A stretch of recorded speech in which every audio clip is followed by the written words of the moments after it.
I want to thank God for his mercies. I want to thank God for what he did in the life of my son on 5th of this month, being on Wednesday. God restored my son back to life. On Wednesday, early in the morning, I followed a friend to Nyanya as early as 5:30 to 6. I left very early. So while we were at work, I held my phone and my earpiece. Anytime I'm leaving the house very early, that I could not stay at home and key into the altar, I usually go out with my earpiece. Wherever I am, I'll just socket it on my ear and be shouting amen. So that Wednesday, I have done that. I have kept my phone. Around after 9 to 10, my wife called me that they're in Kubwa General Hospital.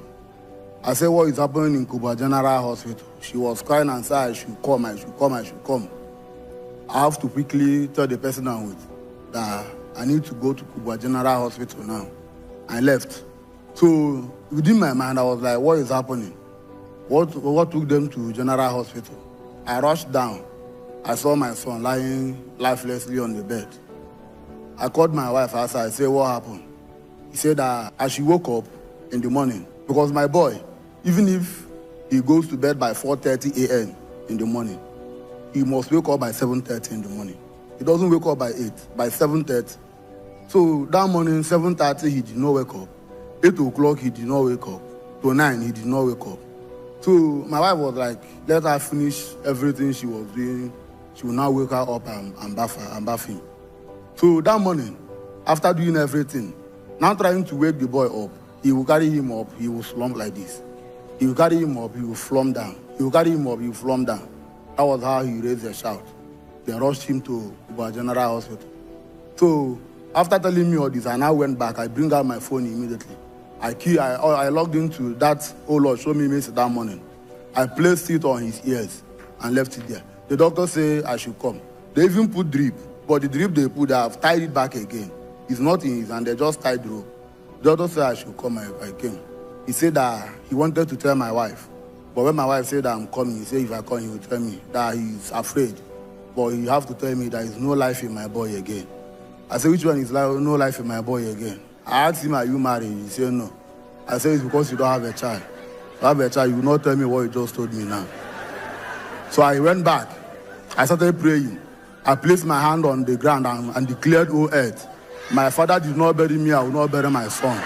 You will not receive my son's body. You will not receive any of my children's body.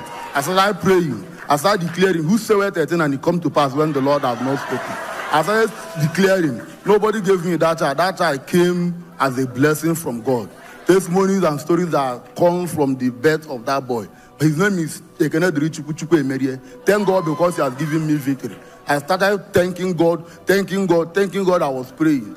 At a point, I rushed up. I climbed back down to my house immediately. I brought Holy Communion. I rushed back. The NSVD was still playing. My boy is still lying there, lifelessly. I wanted to force the communion in his mouth. He's not passing. I just sprinkled it on his head, on his body. While we were praying there, my wife, I said, Madam, go outside. You are disturbing this boy. We were praying, I was praying. Immediately while we were there, the other, in children's ward, about 5 other children were admitted that place. So one baby started crying. The mother shouted, nothing concerns me, I'm still on my own first. So I was praying. As I was praying, that NSCD was praying. Every declaration Papa was doing that day. While I was praying that prayer, fear wanted to come in me. I took away the spirit of fear. Well, another question that came to my head is, do you remember how your father died? I say, my son will not die. It's my father that died, it's not me. So even if anybody will die, it's me that will die first when it's time. And again, Pastor Jerry has not died. Why will my son die? So these are things I was just saying. I was comforting myself. Say that my son is sleeping. He's just sleeping. Maybe he overplayed in the dream. He's sleeping. This was what I comforted myself with. So as we are doing that, all of a sudden heat started coming out from his body. He started crying. He started moving his body. As he was moving his body, I shouted. My wife ran inside. He looked at my wife and called mommy. He looked at me. My wife now carried me. He looked at me and called me Bobo because he called me Bobo. This is my boy. This is the boy that the enemy wanted to take away from me.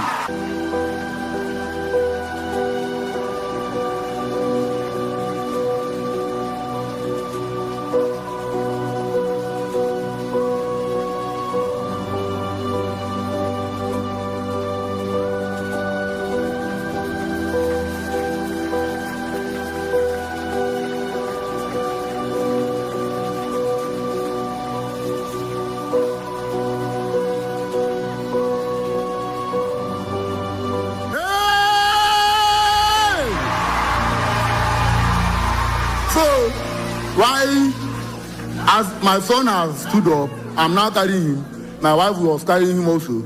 So I now have to, the woman that the baby started crying, start calling, immediately he was calling his people, calling her people, calling her husband, calling her sisters. I now have to pay attention. Let me know what they are saying. That the woman said that for the past 5 days, that the baby has not cried, he has not urinated, he has not gone to toilet. Yeah. So that as that prayer was going on, as I was declaring that declaration, she herself was even shouting amen, amen, amen.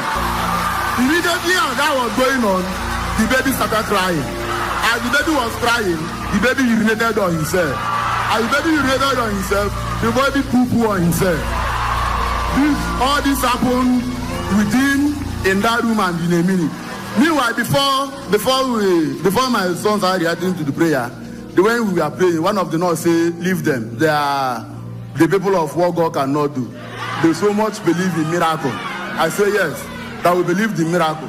So while we were about to go, the doctor was like trying to tell me they have done this, they have done that before I came. This is the bill that I need to pay. Immediately as he was saying that, the father of the baby that received his healing immediately say, "What is he?" The doctor said, "Don't worry, that he will clear everything. Leave him at home. That he's going to clear everything." So that is how Lord came through for me.